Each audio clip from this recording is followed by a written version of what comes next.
Hello everyone, इस video में उदाहरण 6, उदाहरण 7, उदाहरण 8, एक उदाहरण इधर बच गया था, उदाहरण आपका 5 भी बचा हुआ है। तो ये 4 उदाहरण है, सोल्व करेंगे, पूरे को सोल्व करेंगे। ये प्रश्नावली 1.2 का उदाहरण है, तो इसको भी हम सोल्व करेंगे। तो इसके नीचे इसका डिस्क्रिप्शन में लिंक दे देंगे। उदाहरण बहुत ही इम्पोर्टेंट है, एग्ज़ाम आप दे रहे हैं। तो इसमें आपको क्या बोल रहा था, एलसीएम और एचसीएफ निकालने के लिए क्या बोल रहा था, एलसीएम और एचसीएफ। तो आपको कैसे निकालिएगा, तो आइए इसका निकालते हैं। निकाल के आपको बताते हैं, बहुत ही ध्यानपूर्वक से समझना होगा आपको। तो मैं 6 का अभाज्य गुणनखंड लिख लिया हूँ। 6 का अभाज्य गुणनखंड क्या होगा, तो सिंपल सी बात है, 2 गुने 3 लिख दीजिए। 6 का अभाज्य गुणनखंड क्या होता है, 2 गुने 3। और उसमें 6 भी दे रहा था और क्या बोल रहा था, 20 भी दे रहा है। 6 दिया ना, संख्या 6 और 20 के अभाज्य गुणनखंड एचसीएफ एलसीएम ज्ञात कीजिए, यही ना है। तो 20 का लिख देंगे। तो 20 का अभाज्य गुणनखंड ऐसे लिखिए। उसका अर्थ क्या होगा, ये ऐसा लिखने से क्या होगा, जो ऊपर लिखा वही नीचे लिखा हुआ है। अब 20 का अभाज्य गुणनखंड करेंगे तो 2 गुने 5 होगा, क्योंकि 2 दूनी 4 5 20। अब इसका एचसीएफ का रहा था, तो हम लिखेंगे इसीलिए 6 और 20 का एचसीएफ, या आप मौसा भी लिख सकते हैं। एचसीएफ क्या होता है, जो दोनों में हो। तो ये 2 ही यहाँ है, दोनों में कॉमन मिले, ऐसा कहने का अर्थ है। तो 2 है तो यहाँ पर 2 है, तो ये कॉमन मिल गया। यहाँ 3 है तो यहाँ 3 नहीं है, तो कहाँ कॉमन मिल रहा है, तो कॉमन केवल 2 ही मिल रहा था। तो इसका एचसीएफ क्या हो जाएगा, 2 हो जाएगा।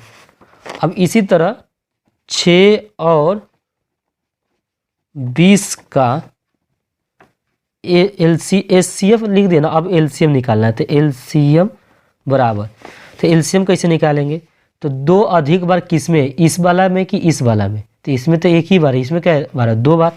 तो इसको 2 का पावर 2 भी लिख सकते हैं, क्योंकि इसको लिख सकते हैं ना, ऐसा बिल्कुल लिख सकते हैं। अब देखिए 3 सिंगल है, तो सिंगल वाला ले सकते हैं संख्या एलसीएम में। यहाँ 5 भी सिंगल है, तो ये एलसीएम में इसको भी ले सकते हैं। 2 का वर्ग 4, 4 5 20, 2 का वर्ग 4 हो गया, तो 4 5 20, 20 तिहाई 60 हो गया।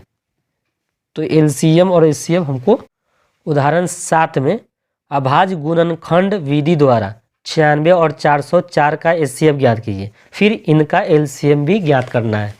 तो अभाज्य गुणनखंड से क्या करना है, पहला आपको एचसीएफ निकालिए। तो एचसीएफ अभाज्य गुणनखंड से क्या करना होगा, संख्याओं का अभाज्य गुणनखंड करना पड़ेगा।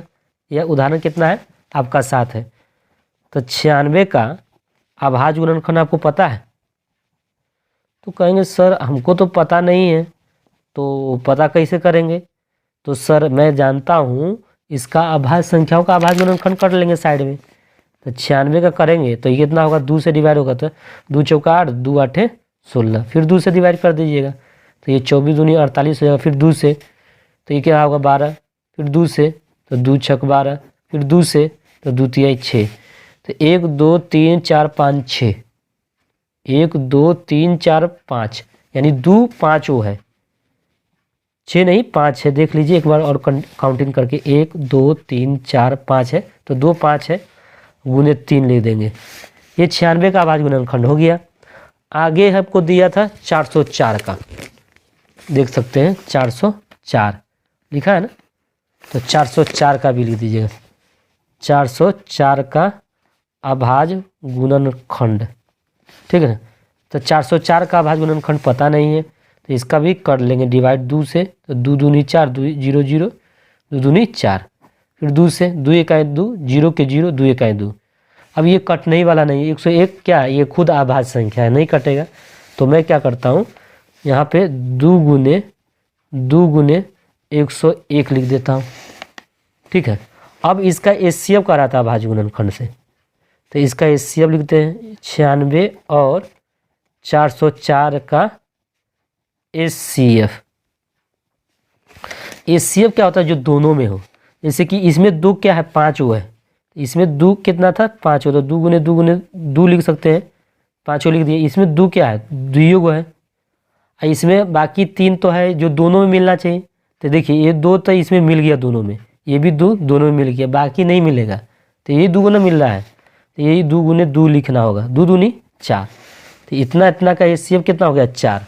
और जानते हैं इसका एलसीएम भी पूछ रहा है, तो एलसीएम निकालना है ना तो फार्मूला यूज कर दीजिए, पहली संख्या गुने दूसरी संख्या।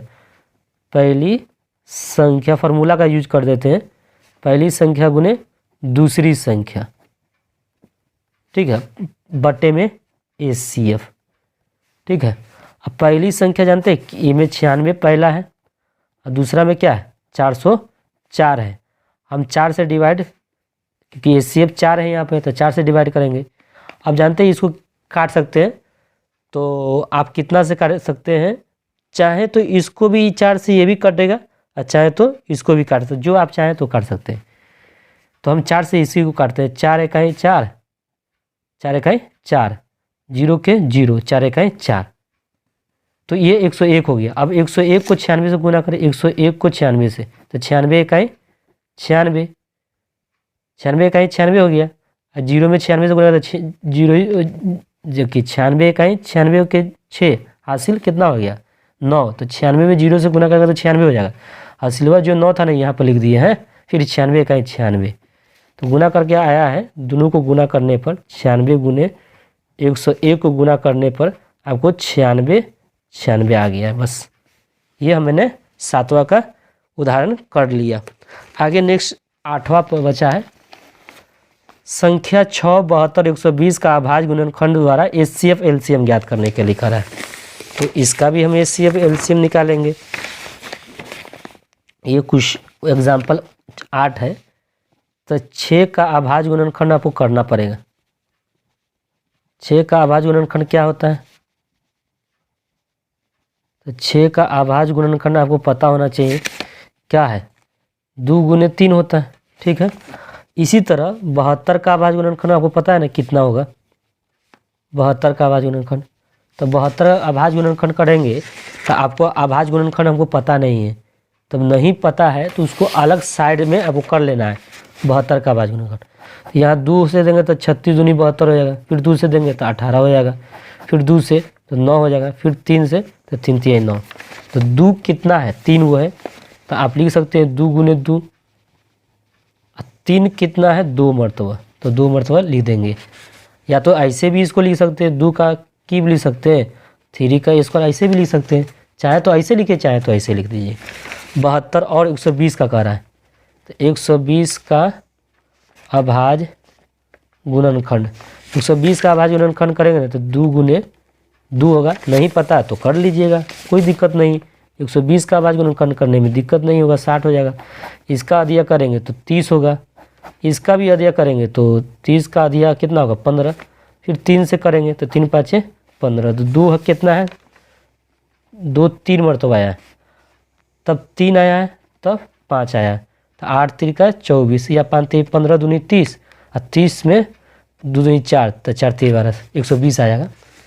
अब एचसीएफ एलसीएम बोल रहा है, तो 6, 72 और 120 का जानते हैं, इसका एचसीएफ बोल रहा था पहला, तो आप एचसीएफ लिखिएगा, एचसीएफ। तो एचसीएफ में क्या होता है जो सब में मिले, तो देखिए इसमें 2 है, इसमें भी 2 है, जो तीनों में मिलना चाहिए, इसमें भी 2 मिलेगा, इसमें भी 2 मिलेगा, इसमें भी 2, तो तीनों में मिलने वाला केवल 2 ही है, तो क्या लिख दीजिएगा एचसीएफ 2 हो जाएगा। इसका एलसीएम देखिए 6, 72 और 120 का एचसीएफ, तो अब एलसीएम को निकालना है। एलसीएम निकालने के लिए क्या होगा, देखिए 2 अधिक बार किसमें, इसमें कि इसमें कि इसमें, तो 2 3 बार इसमें आया हुआ है, इसमें भी 2 3 बार आया है, तो किसी में से एक अधिक बार ले लेंगे, तो इसमें 3 आया, 2 3 बार इसमें भी है, इसमें भी है, तो किसी का भी 2 का जो ज़्यादा अधिक बार आया हो उसको ले सकते हैं, तो इसमें हम ले लिए। अब 3 इसमें आया कि ज़्यादा इसमें आया, तो 3 इसमें ज़्यादा आया, तो 3 2 बार इसमें आया हुआ है, बीच वाला देख रहे हैं ना, बीच यहाँ देख रहे हैं, 3 हो गया, ओके। अब केवल इसमें क्या बच गया 5, तो 5 को भी ले लेना है। तो जानते हैं, तो 2 का घन 8, 8 5 40, 40 में 3 का स्क्वायर 9 होता है, तो 9 चौका 36 करेंगे तो 360 हो जाएगा। तो मैं एचसीएफ भी निकाल लिया, एलसीएम भी निकाल लिया। तो HCF 2 आया है और HCF 360 आया है। तो बस इसमें इतना ही है। बस एक और उदाहरण बच गया था जो नेक्स्ट इधर दिया गया था। उदाहरण 5 है, संख्या 4n पर विचार कीजिए और n प्राकृतिक है और प्राकृतिक संख्या है। जांच कीजिए क्या n कोई ऐसा मान है जिसके 4n अंक 0 पर समाप्त हो सकती है। आइए उदाहरण 5 को समझते हैं। तो यदि प्राकृतिक संख्या कहाँ से स्टार्ट होता है, 1 2 3 4 अनंत तक ले जाएगा। तो पहला प्राकृतिक संख्या हम 1 ले लेते हैं। जब 1 ले लेंगे तो 4n दिया है तो 4 लिखिए, n के स्थान पर 1 लिखिए, 4 का अभाज्य गुणनखंड कीजिए तो 2 गुने 2 हो जाएगा। इसी तरह 4n के स्थान पर क्या लिखेंगे, 2, तो इसका 4 को लिख सकते हैं, 4 गुने 4। इस 4 का अभाज्य गुणनखंड 2 होगा, 2 गुने 2। इसका गुना बीच में तो गुना लिख देंगे, इस 4 का अभाज्य गुणनखंड 2 गुने 2। तो इसमें भी गुना करने में 2 दूनी 4 दूनी 8 8 दूनी 16 नहीं आ रहा है। यहाँ पर 2 दूनी 4 नहीं आ रहा है, 0 नहीं आ रहा है गुना करने पर। अगर इस अभाज्य गुणनखंड में 5 लगा दे तो क्या बात बनेगी, तो 5 दूनी 10 दूनी 20। हाँ, 20 के अंत में 0 आ रहा है कि इसमें बोल ही रहा था प्रश्न में, अंक 0 पर समाप्त हो सकती है। तो 0 पर तभी समाप्त हो सकती है इस अभाज्य गुणनखंड में 5 भी शामिल हो। तो 5 शामिल अपने से थोड़ी कर सकते हैं, इसमें आ ही नहीं रहा है तो आप नहीं कर सकते हैं। तो इतना ही आप चेक कर सकते हैं, 3 भी रख सकते हैं, चेक कर सकते हैं। तो आप गुना करेगा तो नहीं आएगा, आपको 0 पर समाप्त नहीं हो रही है। तो लिखेंगे, तो ये है ना, कोई भी है ना n कोई भी प्राकृतिक संख्या ले ले, कोई भी ऐसा प्राकृत संख्या लेने पर n कोई भी प्राकृतिक संख्या लेने पर 4n अंक 0 पर समाप्त नहीं होगी।